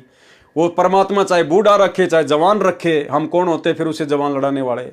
तो इसको हम छोड़ देते हैं। जब कभी पूज्य गुरुदेव भगवान हिसार जेल से लीला पूरी करके आएंगे और यदि हमें सौभाग्य मिलेगा उनके दर्शन करने का, उस समय परमेश्वर के सामने रखेंगे, परमात्मा शंका का समाधान करेंगे। परंतु वरद नीचे से गया तो वहां सत्य पुरुष के सामने उसी अवस्था व स्वरूप में जाता है। उसका प्रकाश 16 सूर्यों के प्रकाश जितना हो जाता है। उसके पश्चात उसको उस स्थान पर भेजा जाता है जो सबसे भिन्न है। वहां जाते ही उसका स्वरूप तो वैसा ही रहता है, लेकिन उसके शरीर का प्रकाश 16 सूर्य जैसा हो जाता है। अब शरीर का प्रकाश पहले भी 16 सूर्य जैसा और वहां जाने के बाद भी 16 सूर्य जैसा हो जाता है, तो वो तो पहले ही था। अब यहाँ लिखा जा रहा है कि जब ऊपर जाता है तो बूढ़ा जो है बूढ़ा ही रहता है, और यहाँ लिखा जा रहा है कि बूढ़ा ऊपर जाता है तो वो जवान हो जाता है। परंतु यदि वृद्ध नीचे से गया है तो युवावस्था में हो जाती है। तो ये छोड़ दीजिए भाई और बहनों, आप और हमारी समझ से बाहर की बात है। या फिर ये मिलावट हुई है या फिर ये प्रिंट करवाते समय गलती हुई है, तो बताओ फिर हम इनका क्या निष्कर्ष निकालेंगे? जवान है तो जवान ही रहता है, बालक है तो बालक ही रहता है। वहां पर कुछ को सत्य पुरुष के वचन से स्त्री पुरुष का शरीर मिलता है, कुछ बीज रूप में परमेश्वर द्वारा बनाए जाते हैं, जिनका फिर एक बार किसी के घर सतलोक में जन्म होगा, परिवार बनेगा। उस स्थान पर वे हंस एक बार जन्म लेंगे जो काल लोक तथा अक्षर लोक से मुक्त होकर जाते हैं, एकांत स्थान पर रखे जाते हैं। वे दोनों क्षेत्रों में जन्म लेते हैं। वचन से उत्पन्न होने वाले तथा स्त्री पुरुष से जन्म लेने वाले में स्त्री पुरुष से उत्पत्ति की औसत अधिक होती है। ये औसत 10/90 होती है, यानी 10% तो शब्द से बच्चे उत्पन्न होते हैं सतलोक में, और 90% होते हैं विवाह रीति से उत्पन्न होते हैं, यानी मैथुन क्रिया से उत्पन्न होते हैं। तो ये तो भाई और बहनों बिल्कुल भी स्वीकार्य बात नहीं है, क्योंकि हमारे गुरुदेव भगवान ने, सतगुरु रामपाल जी परमेश्वर ने अपने 30 वर्षों के आध्यात्मिक कैरियर में उन्होंने हजारों की संख्या में सत्संग किए हैं, बार बार सृष्टि रचना सुनाई है। परमात्मा ने कभी भी इस बात का जिक्र नहीं किया कि सतलोक में मैथुन क्रिया से बच्चे उत्पन्न होते हैं। अगर ऐसा होता तो काल को यहाँ भेजने की जरूरत कहाँ थी? परमात्मा उसी क्षेत्र में भेज देता दुर्गा और काल को कि भाई जब लाखों करोड़ों आत्माएं पहले से वहाँ पर मैथुन क्रिया कर रही हैं तो तुम भी वहीं जाके मर लो। यहाँ भेजने की परमात्मा ने आवश्यकता ही नहीं थी। और एक सत्संग में गुरुदेव ने बिल्कुल साफ कह रखा है कि सतलोक में केवल वचन से उत्पत्ति होती है, वहाँ मैथुन क्रिया से बच्चे उत्पन्न नहीं होते। सुनिए। तो सतलोक में आके सतपुरुष ने एक कमल के फूल पर, कमल का फूल बिना पानी के वैसे अपनी शक्ति से ऐसे बनाया, उसके ऊपर सफेद कमल के फूल पर स्वयं सतपुरुष आकार में आ गया। उनकी इतनी चमक है कि एक रूम में इतनी चमक निकलती है जैसे करोड़ों सूर्य और करोड़ों चांद मिला दे, और दोनों की रोशनी मिलकर जो चमक देवा पर गर्मी ना हो, इतनी झलक उस बंदी छोड़ भगवान सतपुरुष के एक रूम में तो निकल रही है। इतना उनका तेजोमय शरीर है। तो सतपुरुष ने अपने, कहते हैं, 17 शब्द उच्चारण किए, वहां सतलोक की सृष्टि रची। एक तो जैसे पूरा 10 किले हों और फिर उसमें कंस्ट्रक्शन करनी न्यारी होती है, वो रचना की। एक शब्द से उन्होंने वहां के उस सतलोक के सब दीप रच दिए। एक द्वीप की इतना क्षेत्र है कि ये सारे ब्रह्मांड और उस एक द्वीप के कोण में रखे जा सकते हैं। इतना बड़ा विस्तार एक द्वीप का है। तो सबसे पहले बंदी छोड़ ने एक शब्द से वहां के सभी द्वीप रच दिए और फिर 16 शब्द उच्चारण किए। शब्द से सृष्टि होती है सतलोक में, ये मैथुन सृष्टि नहीं है। और फिर 16 शब्द उच्चारण किए। शब्द से सृष्टि होती है सतलोक में, ये मैथुन सृष्टि नहीं है। और फिर 16 शब्द उच्चारण किए। शब्द से सृष्टि होती है सतलोक में, ये मैथुन सृष्टि नहीं है। पहले शब्द से दीप लोक आदि रच दिए। दूसरे शब्द से फिर 16 शब्दों से 16 पुत्र वहां जिन्होंने वहां पर कंट्रोल करना है उस सारी सृष्टि के सतलोक की को, वो बनाए। तो भाई और बहनों, ये बात तो यहाँ पर आप और हमारी परीक्षा के मकसद से ही पूज्य गुरुदेव के द्वारा लिखी गई है और पूज्य गुरुदेव जी के सत्संग से ही हमने इसको क्लियर भी कर लिया है। सत्यलोक में स्त्री तथा नर के शरीर का प्रकाश 16 सूर्यों के प्रकाश के समान होता है। मिनी सतलोक मानसरोवर पहले है, वहां दोनों के शरीर का प्रकाश 4 सूर्यों के समान होता है। फिर आगे जाते हैं, जब परब्रह्म के लोक में बने अष्टकमल के पास पहुंचते हैं तो हंस तथा हंसनी यानी नर नारी के शरीर का प्रकाश 12 सूर्यों के प्रकाश के समान हो जाता है। फिर सतलोक में बनी भंवर गुफा में प्रत्येक के शरीर का प्रकाश 16 सूर्यों के समान हो जाता है। प्रमाण कबीर सागर अध्याय मोहम्मद बोध पृष्ठ 20, 21 तथा 22 पर 10 मुकामी रेखता। 10 मुकामी रेखता यानी भाई और बहनों, जो कथाएं हमने पढ़ी हैं पूज्य गुरुदेव के कर कमल से लिखित, जैसे वीर सिंह बघेल की थोड़ी सी कहानी, बिजली का पठान की कहानी, उसकी रानी सुंदर देई की कहानी, तो वही सारी बातें फिर परमात्मा आगे दोहे और चौपाइयों में लिख रहे हैं। तो सारी कथा तो हम भाई बहनों ने जो है वो पढ़ी ली है। तो पूज्य गुरुदेव भगवान के आशीर्वाद से आज के वीडियो में हम केवल इतना ही लेंगे। कल रात्रि 8 बजे परमेश्वर के आशीर्वाद से फिर आगे हम बढ़ेंगे। परमेश्वर और नई नई जानकारियाँ कबीर सागर के सरलार्थ के माध्यम से आप और हमें उपलब्ध करवाएंगे। तो आज की वीडियो में केवल इतना ही। गुरुदेव भगवान हम सबको आज्ञा दें, इजाज़त दें, आशीर्वाद दें। बंदी छोड़ सतगुरु रामपाल जी भगवान की जय हो।